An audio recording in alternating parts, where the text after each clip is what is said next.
नमस्कार। आज हम एक बहुत ही रोमांचक चीज़ पर बात करने वाले हैं।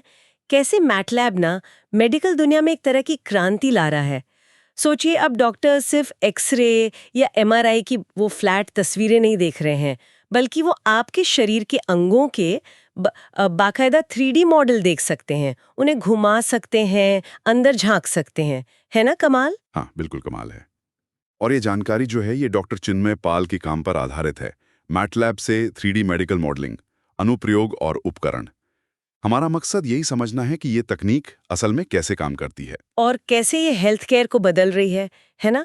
खासतौर पर जैसे अंगों की मॉडलिंग हो गई या हड्डी का पुनर्निर्माण। बिल्कुल, सर्जरी की प्लानिंग, यहाँ तक कि आर्टिफिशियल अंग बनाने में भी। और जो सबसे दिलचस्प बात है वो ये कि सर्जन ऑपरेशन से पहले ही एक वर्चुअल माहौल में पूरी प्रक्रिया का अभ्यास कर सकते हैं। हाँ, मतलब इसे मुमकिन बना रहा है।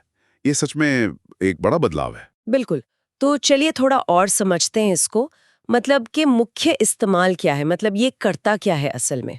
देखिए, इसका एक मेन काम है मेडिकल स्कैन डेटा लेना, जैसे एमआरआई या सीटी स्कैन, जो अक्सर क्या होता है 2D स्लाइस का एक बंडल होता है। हाँ हाँ, परतें होती है। सही कहा। मैटलैब उसे लेता है और दिल, लिवर या दिमाग जैसे अंगों के पूरे 3D मॉडल में बदल देता है। अच्छा। तो इससे बीमारी को समझना आसान हो जाता है। और हाँ, मेडिकल स्टूडेंट्स को सिखाने के लिए भी ये बेहतरीन है। हम्म। और आपने हड्डियों का भी जिक्र किया था। हाँ, बिल्कुल। हड्डी पुनर्निर्माण में तो इसका बहुत बड़ा रोल है। मान लीजिए किसी की हड्डी टूट गई या उसमें कोई डिफॉर्मिटी है, हम्म। तो डॉक्टर्स मैटलैब से उसका एकदम सटीक 3D मॉडल बना सकते हैं। देख सकते हैं कि असल में प्रॉब्लम कहाँ है और उसे ठीक करने का सबसे अच्छा तरीका क्या होगा। तो ये मॉडल सिर्फ देखने के लिए नहीं है, मतलब इनसे और भी कुछ होता है? ये सिर्फ तस्वीरें नहीं हैं। यही तो खास बात है। ये सर्जिकल प्लानिंग के लिए बहुत जरूरी टूल्स हैं। अच्छा, कैसे? जैसे मान लीजिए किसी को ब्रेन ट्यूमर है, हम्म। तो सर्जन हम्म। मतलब मॉडल का इस्तेमाल करके ये देख सकते हैं कि ट्यूमर ठीक कहाँ पर है, उसके आसपास कौन सी जरूरी नसें हैं या टिश्यूज हैं। ओके। और फिर वो प्लान कर सकते हैं कि सर्जरी के लिए सबसे सेफ रास्ता कौन सा होगा। वो कंप्यूटर पर ही ट्यूमर निकालने की प्रैक्टिस कर सकते हैं।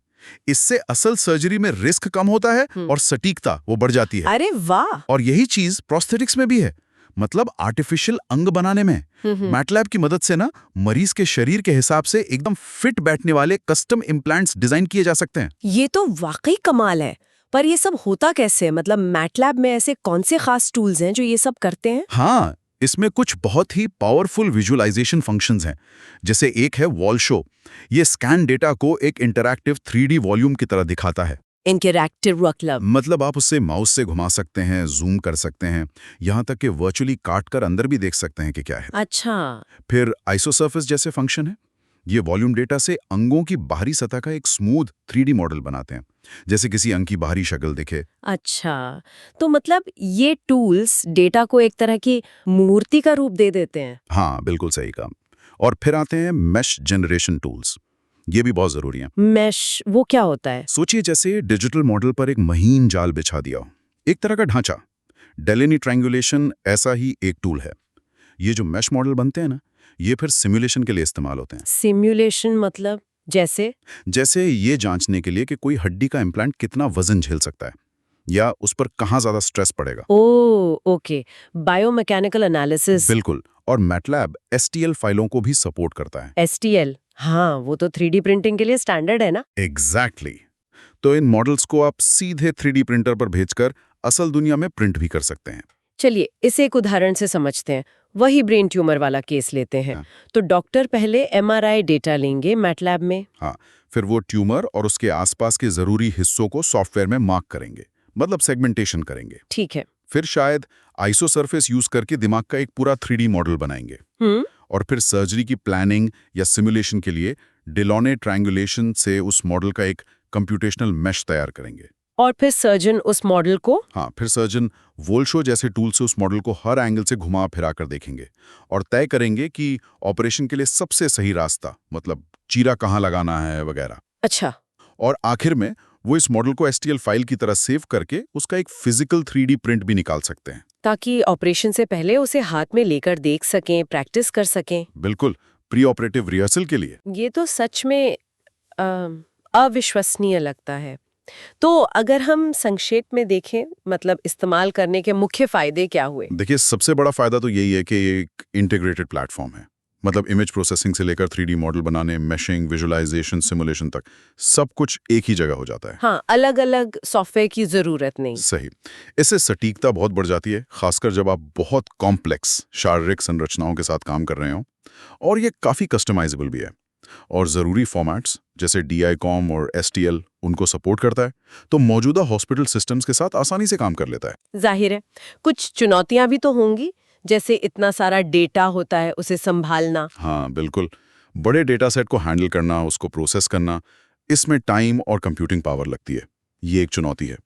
और दूसरी बात, इस तकनीक को डॉक्टर्स के रोज़मर्रा के काम, उनके वर्कफ्लो में पूरी तरह से इंटीग्रेट करना, उसमें भी थोड़ा वक्त लगता है। लेकिन हाँ, भविष्य में उम्मीद है कि AI की मदद से ये चीज़ें और ऑटोमेटेड और तेज़ हो जाएंगी।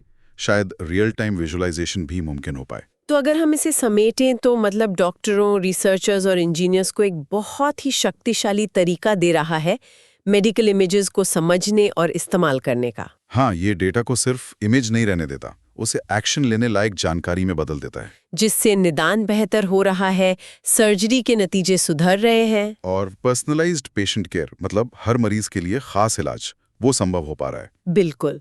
और यहीं पर एक बड़ा सवाल मन में आता है, जैसे जैसे ये तकनीक और आम होती जाएगी और सस्ती होगी, तो क्या हम एक ऐसे भविष्य की तरफ बढ़ रहे हैं जहां शायद हर इंसान के पास अपने शरीर का एक डिटेल्ड 3D मॉडल हो? ये एक दिलचस्प ख्याल है। और अगर ऐसा होता है तो हमारी अपनी सेहत को मैनेज करने के तरीकों पर इसका क्या असर पड़ेगा? ये सोचने वाली बात है। बिल्कुल, सोचने के लिए एक अच्छा पॉइंट है।